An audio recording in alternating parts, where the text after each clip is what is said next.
Earning में face में आने के लिए मुझे अराउंड 6 मंथ लगे। मेरे पास स्टार्ट में कोई भी अमेज़ॉन का क्लाइंट नहीं था, तो मैंने आउट ऑफ द बॉक्स सोचा। मैंने एक अपने रिलेटिव से बात करी, उनकी शॉप थी।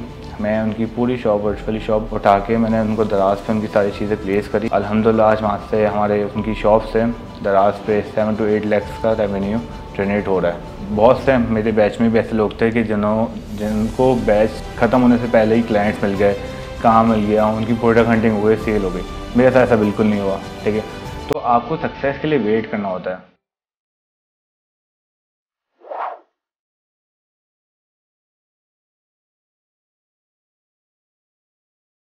अस्सलाम वालेकुम नाजरीन, शेयरिंग ऑफ प्रोफेशनल विजडम के साथ मैं हूं आपका मेज़बान अली रहमान खालिद। नाजरीन, जैसा कि आप जानते हैं कि हम हमेशा ही एनेबलर्स की सक्सेस स्टोरीज़ को आपके साथ शेयर करते हैं। नाजरीन, एक बात बहुत ज़्यादा इम्पॉर्टेंट है, वो ये है कि इंसान जब भी ख़ुद को बदलना चाहता है तो इसमें वो एक गलती करता है। वो अपना घर बदल लेता है, वो अपना लाइफस्टाइल चेंज करने की कोशिश भी करता है, अपना घर बदल लेता है, अपने दोस्त बदल लेता है, अपने ताल्लुकात ख़त्म कर देता है, ताल्लुकात को बदलने की कोशिश करता है।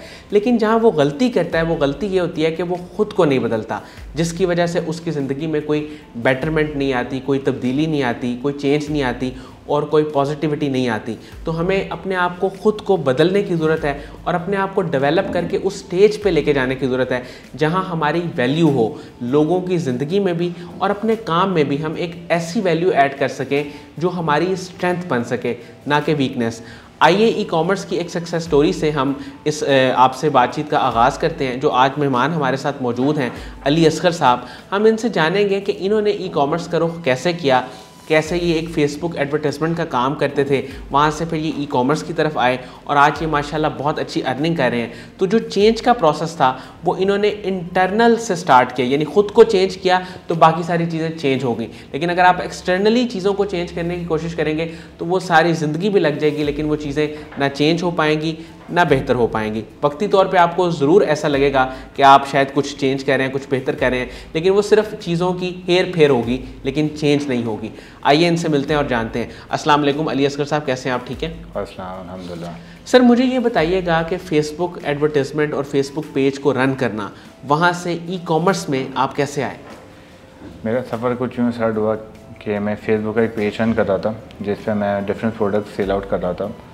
तो एक बार मैंने अपने ब्रदर इन लॉ को ये जाके बताया कि मेरे फेसबुक पेज से मैंने इस मंथ बहुत अच्छी अर्निंग कर ली। तो उन्होंने मुझे रिकमेंड किया कि आप अगर ये काम कर ही रहे हो तो इसको बहुत और हाई लेवल पे क्यों नहीं करते। और फिर उन्होंने मुझे सर कासिम अली शाह की 1-2 वीडियोस सेंड करी और इनेबलर्स रिकमेंड किया और फिर मैंने इनेबलर्स ज्वाइन करके बेसिक्स में एडमिशन लिया था एज एन VA। सर, जब आपने ये स्टार्ट किया, एडमिशन लिया, उसके बाद आपको कितना अरसा लगा इस सारे काम को सीखने में? VA के कोर्स को, वर्चुअल असिस्टेंट की जो भी रोल्स और रिस्पॉन्सिबिलिटीज़ होती हैं, इसको सीखने में कितना टाइम लगा? हमारा बैच स्टार्ट हुआ था अक्टूबर 2022 में और एंड हुआ था जनवरी 2021 में। बंदा रोज़ सीखता है एक नई चीज़। ठीक है, मैं कभी भी ये नहीं मान सकता, ना बोल सकता हूँ कि मैं जो पहली क्लास में था वो मैं आखिरी क्लास में बिल्कुल सेम था। नहीं, मतलब पहली क्लास में हमें ये भी नहीं पता होता कि होलसेल या अमेज़ॉन पे FBA और FBM में भी कोई चीज़ होती है। तो आप जब पहली क्लास अटेंड करते हैं, पहली क्लास से लेकर आखिरी क्लास तक भी आप बहुत कुछ सीख रहे होते हैं। उसके बाद भी आपके जो मेंटोर होते हैं वो हमें सेक्शन वगैरह देते रहते थे जूम पे। तो आपकी लर्निंग, मेरी लर्निंग 2020 से लेकर अब तक मई तक अब तक लर्निंग हो ही रही है। तो इनेबलर्स में लर्निंग और इस फील्ड में लर्निंग आपकी हमेशा जारी रहती है। सर, टोटल कितना टाइम लगा आपको अर्निंग के फेज़ में आने तक? अर्निंग में फेज़ में आने के लिए मुझे अराउंड 6 मंथ लगे। मेरे कोर्स कंप्लीट होने के बाद भी मुझे 2-3 महीने लगे, जिसमें मुझे वेट करना पड़ा। मेरे पास स्टार्ट में कोई भी अमेज़ॉन का क्लाइंट नहीं था और बहुत से न्यू कमर्स यही गलती करते हैं कि जब स्टार्ट में क्लाइंट नहीं होता तो वो छोड़ के वापसी एक 9 to 5 की जॉब पे लग जाते हैं। बट मैंने थोड़ा सा आउट ऑफ बॉक्स सोचा कि इनेबलर्स ने हमें क्लासेस दी थी, उसमें सिर्फ अमेज़ॉन नहीं था, उसमें एक क्लास हमारी दराज की भी थी, हमारी क्लास eBay की भी थी। तो मैंने आउट ऑफ द बॉक्स सोचा। मैंने एक अपने रिलेटिव से बात करी, उनकी शॉप थी। मैं उनकी पूरी शॉप, वर्चुअली शॉप उठा के मैंने उनको दराज पे उनकी सारी चीज़ें प्लेस करी और अल्हम्दुलिल्लाह आज वहाँ से हमारे उनकी शॉप से दराज पे 7 to 8 लाख का रेवेन्यू जनरेट हो रहा है पर मंथ रेवेन्यू जनरेट हो रहा है। और आज मैं 3 दराज की शॉप चला रहा हूँ 3 डिफरेंट लोगों के लिए। तो फिर आहिस्ता आहिस्ता जैसे दराज पे मेरा हाथ सेट हो गया, वहाँ से अर्निंग आना शुरू हो गई। तो फिर मैंने एक हमारी एनेबलर्स के मेरे बैच के मेहदी है सक्सेस स्टोरी, वो भी एनेबलर्स की प्राइवेट लेवल पे, तो उन्हीं के साथ मिलके एक एजेंसी फॉर्म करी ई-कॉम सोल के नाम से। और अभी हम दोनों मिलके एज एन पार्टनरशिप पे 3 चीज़ों की सर्विसेज दे रहे हैं, private labour Amazon, wholesale Amazon and दराज। सर इनेबलर्स की अगर हम बात करें और ई कॉमर्स की फील्ड की ख़ास तौर पे, तो मुझे ये बताइएगा कि इसमें पार्टनरशिप और टीम बिल्डिंग का कितना रोल है? क्या इससे आपका सक्सेस रेट ज़्यादा हो जाता है? जी बिल्कुल, ऐसी बात है कि सक्सेस रेट बहुत ज़्यादा हो जाता है, जस्ट बिकॉज एक आप नए कमर्स को जब आप एक खुद चीज़ सिखाने बैठते हैं तो आपको वो सवाल फेस करने पड़ होते हैं जो कि आपके दिमाग में शायद कभी नहीं आए होते हैं। तो अभी हमारे पास भी इनेबलर्स के कुछ जो नए बैचेस आ रहे हैं, बैच 7 हमारे बात का था, 8 बात का था, तो उसमें से हमारे पास तो अभी 3 लोग पेड पे और 3 लोग अनपेड इंटर्नशिप करते हैं। ठीक है, उनको भी इंटर्नशिप पे होता है कि हम टास्क देते हैं और टास्क के हिसाब से उनको पे मिलती है। तो आप जितने नए लोगों से सिखाएंगे आपको उतना ही सीखने का और मौका मिलेगा। सर आपकी मंथली अर्निंग इस वक्त कितनी है? मेरी अभी मंथली अर्निंग 200K प्लस है, इंक्लूडिंग दराज एंड अमेज़ॉन होलसेल। सर जो लोग आना चाहते हैं इस फील्ड में ई कॉमर्स की, उनको आप क्या सजेशंस देंगे? कौन से स्किल्स होने चाहिए उनके पास? ई कॉमर्स की फील्ड में आने के लिए सबसे पहले आपके अंदर एक पोटेंशियल होना चाहिए। ठीक है, और कोई नई चीज़ को ढूंढने की है ना चाहत होनी चाहिए कि क्योंकि इसमें रिसर्च बहुत ज़्यादा इंपॉर्टेंट है। आपको हमेशा प्रोडक्ट हंटिंग, प्रोडक्ट एनालाइजिंग बहुत अच्छी आनी चाहिए, जिसमें आपको बहुत मेहनत करनी पड़ती है कि आपको एक नई चीज़ निकाले। आपकी चीज़ यूनिक होगी तो ही आप उसको सेल कर सकते हैं। तो ये एक बहुत इंपॉर्टेंट स्किल है कि हमारे अंदर होनी चाहिए। सर आने वाले वक्त में आपका फ्यूचर प्लान क्या है? आप माशाल्लाह बड़े अच्छे तरीके से दराज पे भी काम कर रहे हैं, तो होलसेल बिज़नेस के हवाले से आपका फ्यूचर प्लान क्या है?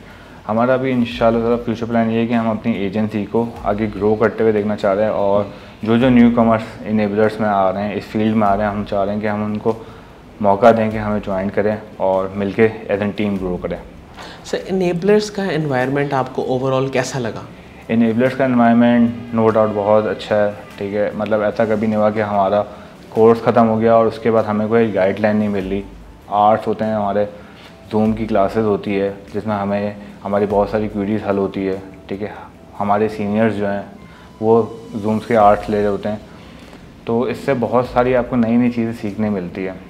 सर आपका एक्सपर्ट एरिया क्या है? कोई एक ऐसी चीज़ या एक दो ऐसे स्किल्स जिनकी वजह से आपको लगता है कि ये सारी आप अर्निंग भी कर रहे हैं और आप सक्सेसफुल हैं, वो स्किल्स कौन से?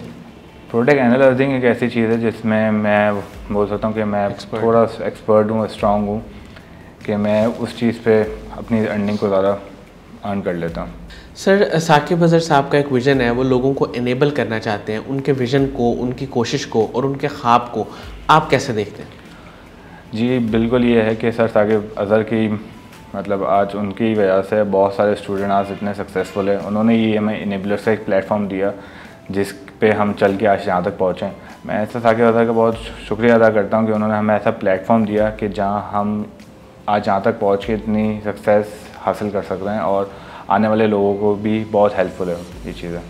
सर आपने जब ई कॉमर्स का इसके बारे में सुना, ई कॉमर्स के बारे में सुना, ई कॉमर्स को देखा, इसको परखा, जांचा, तो मुझे ये बताएं इसमें आपकी फैमिली ने आपको कितना सपोर्ट किया? उन्होंने आपको क्या कहा?